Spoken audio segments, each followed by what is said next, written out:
Olá pessoal, tudo bem com vocês? Tudo bem, né? Graças a Deus.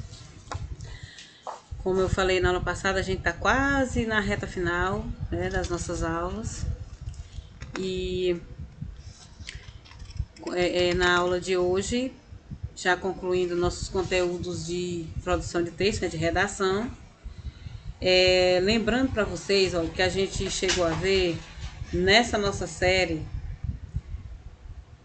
todos os gêneros, né? Apesar do nosso sistema ter mudado assim rapidamente, né, das aulas presenciais para as aulas remotas, mas nós conseguimos acompanhar os nossos textos, né, e seus tipos. Por exemplo, a gente chegou a ver a notícia lá que faz parte de que gênero? Do gênero jornalístico, né? A gente viu a notícia, viu a reportagem, a gente viu a entrevista, do gênero dissertação. Nós trabalhamos o artigo de opinião, certo? Nós trabalhamos o editorial. Não assim na sua conceituação, né? Mas quando a gente lia o texto, tinha lá as características. A gente teria que falar por quê? Porque você estava lendo textos daquele tipo, daquele gênero. E, por fim, a gente viu a questão do diário íntimo, do artigo informativo e do texto informativo de livro didático, né? Que são aqueles textos que são retirados de um livro e postos no seu livro. Você viu lá, né? Que foi o texto da página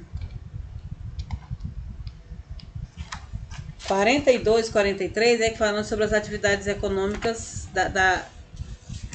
que ameaçam a floresta amazônica. Então, ó, você viu um artigo expositivo, que é um texto de opinião, certo? Que o texto lá não traz opinião, mas é você que dá sua opinião a respeito lá. Teve o texto informativo de livro didático e o diário íntimo.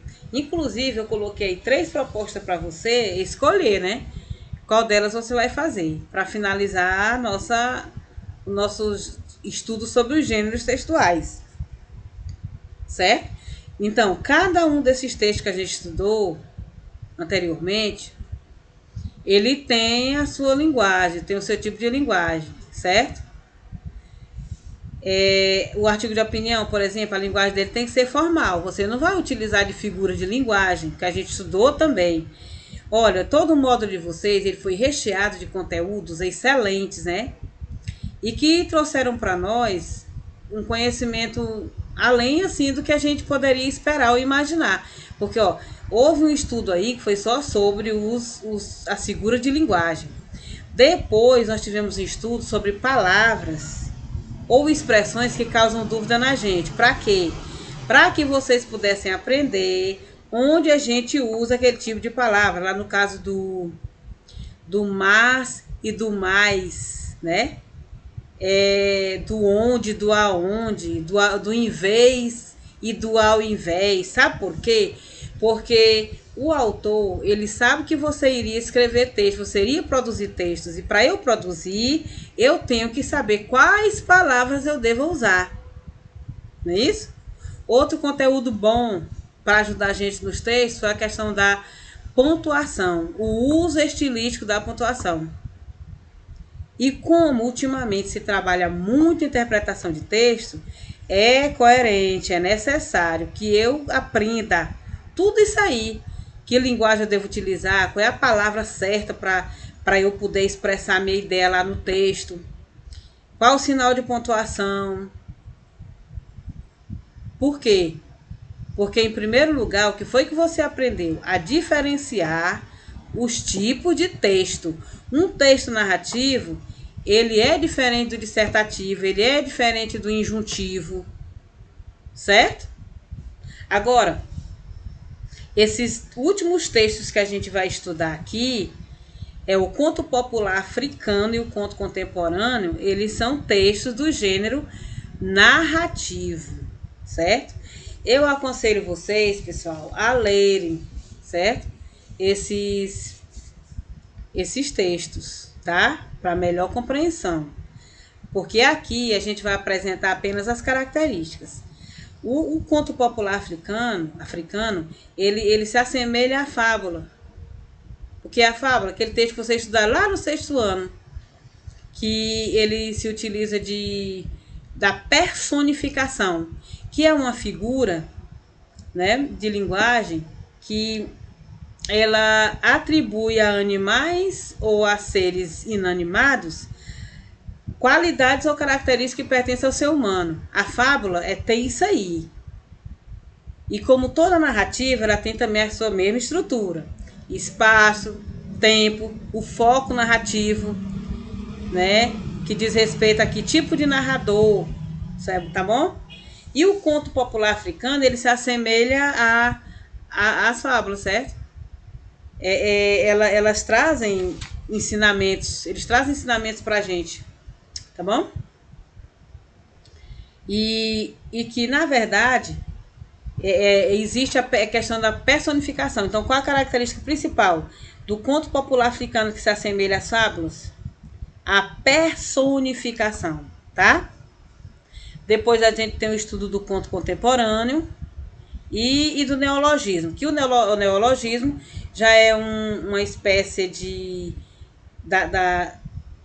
é um estudo gramatical que ele diz respeito à criação de umas palavras que eu posso utilizar nos meus textos. E narrativas, né?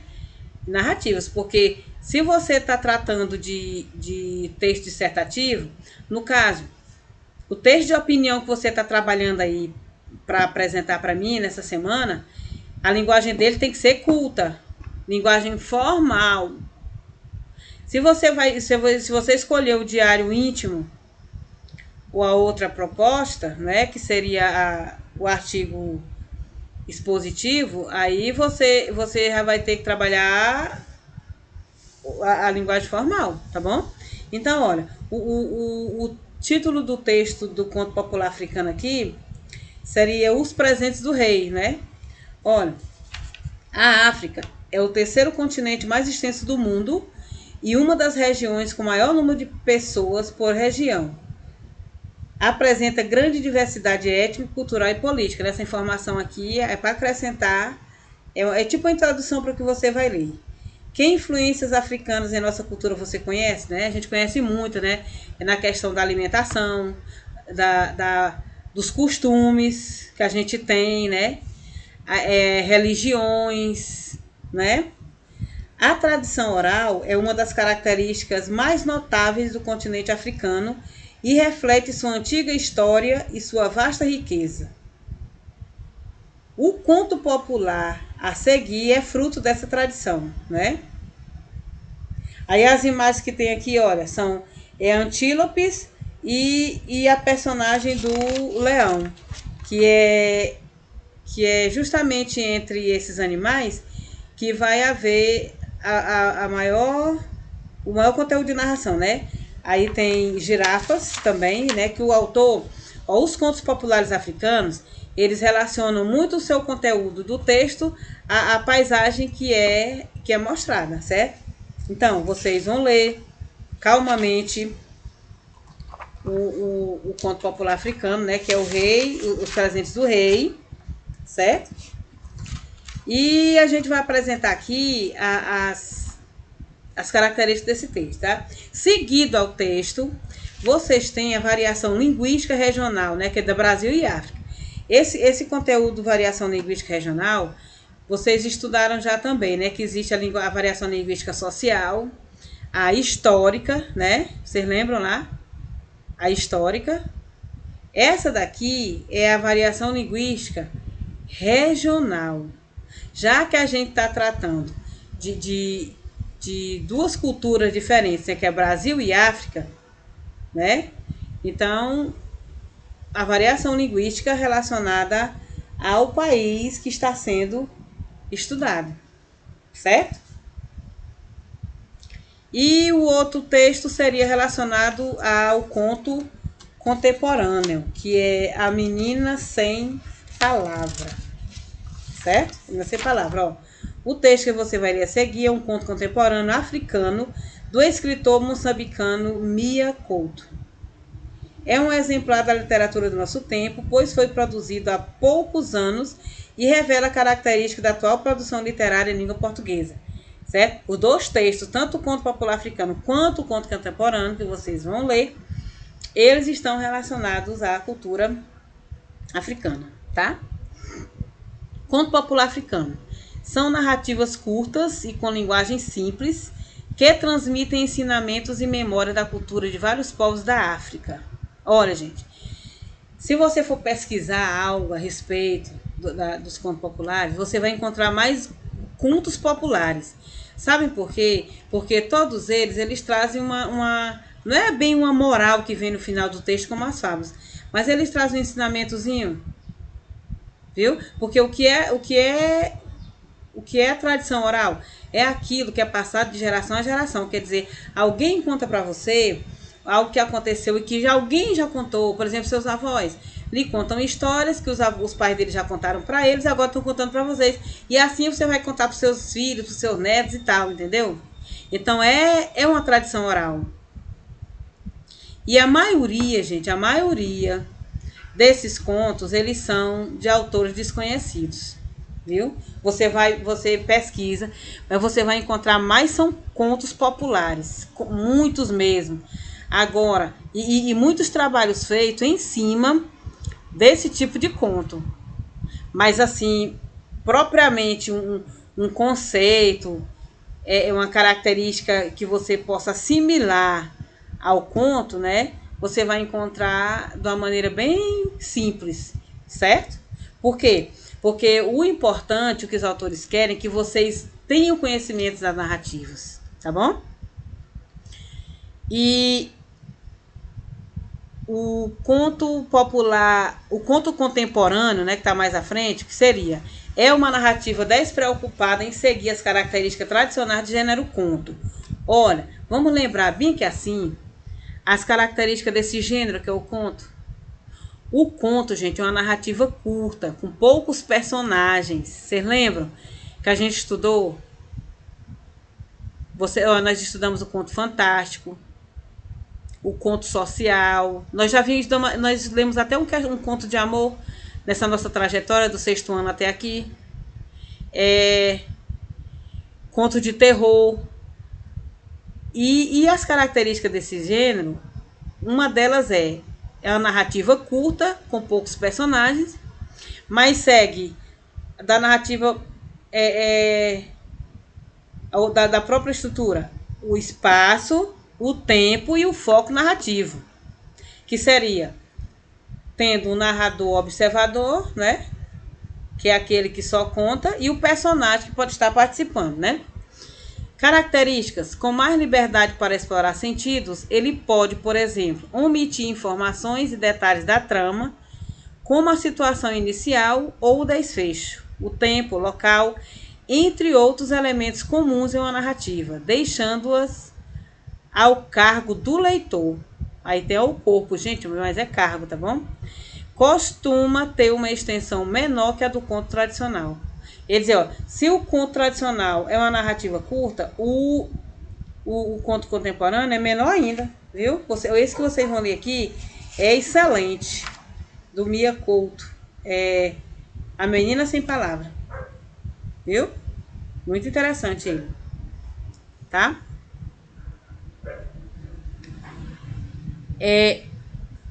Com relação ao neologismo, vem do grego nova palavra. Por que esse tema no livro de vocês vem relacionado a esses textos? É porque vocês vão ler, vocês vão ter conhecimento de algumas palavras que elas não são comuns na nossa língua, entendeu? Por quê? Porque quando se fala em neologismo, quer dizer, ó, neo, novo. Logismo vem de palavra, então, palavras novas ou novas palavras.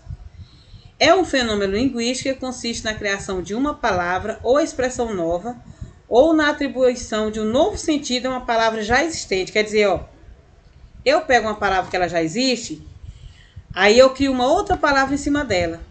Entendeu? Geralmente, os neologismos são criados a partir de processos que já existem na língua. Desses processos que vocês estão vendo aí na tela, sufixação, justaposição, prefixação e aglutinação, vocês ainda não estudaram. Mas deixa eu explicar aqui rapidinho, porque isso aqui é um conteúdo só do 9º ano, tá? Mas eu vou explicar para vocês rapidinho o que significa. Olha, sufixação é quando eu pego uma palavra e acrescento eu pego o radical, por exemplo, o radical da palavra feliz, eu pego a palavra feliz, né? Feliz. Aí, o que é o processo de sufixação? Eu coloco mente, aí ficaria como a palavra?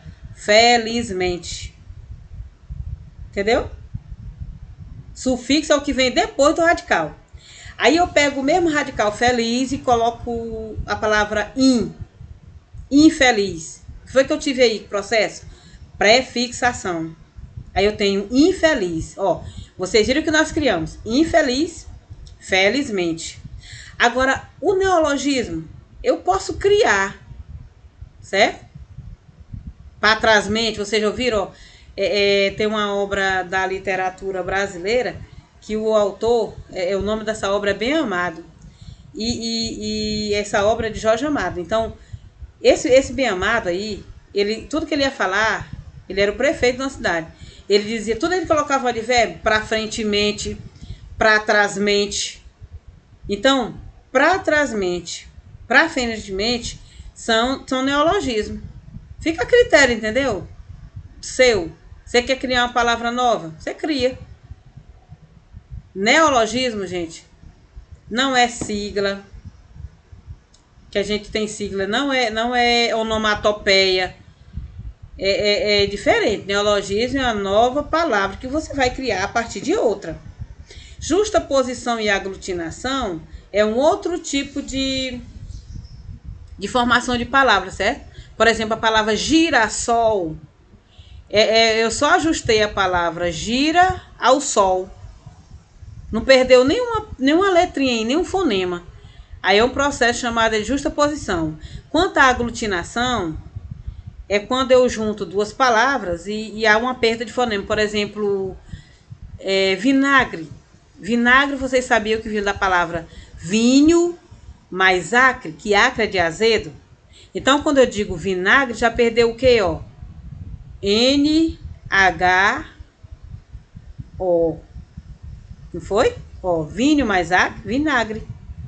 Aí tem o processo chamado de aglutinação. E o neologismo corresponde a isso aí, tá?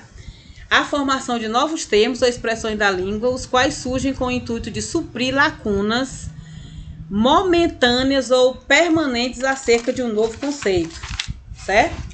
Olha, esse conteúdo, ele tá na página 85 do livro de vocês e foi muito utilizado no texto anterior. Olha, a palavra que tem lá, falação, extralineações. O que é falação? Que é? A pessoa estão falando muito sobre um determinado assunto. Que tanta falação é essa? Não existe falação. Essa palavra não tem no dicionário da gente, não. Mas é um neologismo, certo? E outros mais que as pessoas venham inventar, né? Criar para dar sentido, tá bom? E lá no texto você vai conhecer vários outros.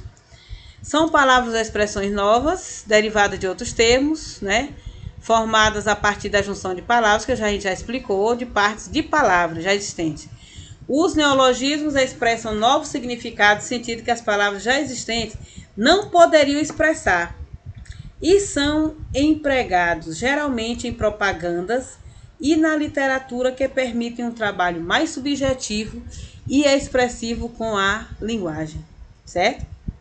Olha, quando vocês trabalharam o anúncio publicitário, o livro de vocês deu uma ideia. Vocês lembram daquele anúncio que eles pegaram os Piratas do Caribe e eles colocaram na propaganda uma coisa completamente diferente, né? Aí eles pegaram o Chuchu, né? Aí disseram que era o Shurek, Chuxurek, Então isso aí é neologismo. Eu crio uma palavra, mas que ela tem um conceito, entendeu? Que ela tem um significado, tá bom? Então neologismo é isso aí. E para que ele serve, neologismo? Né? É uma espécie de formação de palavra, viu? Como é que eu posso compreender em que contexto eu vou usar o neologismo? É quando eu vou formar uma palavra que eu queira dar um significado a ela diferente do habitual, então eu crio uma nova palavra, ok? Então, gente, aqui a gente conclui os nossos gêneros textuais com esses dois contos aí, o popular africano e o contemporâneo. E o neologismo são as palavras que foram utilizadas nesses textos, tá bom? Então, faça as atividades relacionadas aos textos que a gente vai enviar e até a nossa próxima aula, se Deus quiser, tá bom? Tchau!